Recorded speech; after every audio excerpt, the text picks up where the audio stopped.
నగరానికి చివరలో ఒక చిన్న వర్క్ షాప్ ఉంది. అందులో రోవో అనే చిన్న రోబోట్ ఒంటరిగా ఉండేవాడు. ప్రతిరోజూ కిటికీ బయట పిల్లలు నవ్వుతూ ఆడుకుంటూ కనిపించేవారు. రోవో వాళ్లను చూస్తూ సంతోషమంటే ఏమిటి అని ఆలోచించేవాడు. ఒక ఉదయం రోవోను తయారు చేసిన తాతయ్య చిరునవ్వు చిందించాడు. ఆయన అన్నాడు, రోవో, ఈరోజు నీకు ఒక బహుమతి ఉంది అని చెప్పి ఒక వెలిగే నీలి చిప్ను రోవో గుండెలో పెట్టాడు. ఆ చిప్ పేరు హార్ట్ చిప్. చిప్ వెలిగిన వెంటనే రోవో కళ్లల్లో కాంతి మెరిసింది. అతను కిటికీపై కూర్చున్న ఒక చిన్న పక్షిని చూశాడు. అప్పుడు అతనికి కొత్తగా ఏదో అనిపించింది. ఆనందమంటే ఒక చిన్న అమ్మాయి తన బొమ్మను వదిలేసింది. అప్పుడు అతనికి కొత్తగా ఏదో అనిపించింది. ఆ కంటేనంటే పనిని, నేమని, దారణని మనసులో.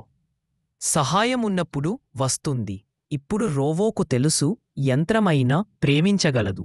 రోవోలాంటి రోబోట్లు మనకు నేర్పుతాయి, మనిషిగా ఉండటమంటే ప్రేమగా ఉండటమే.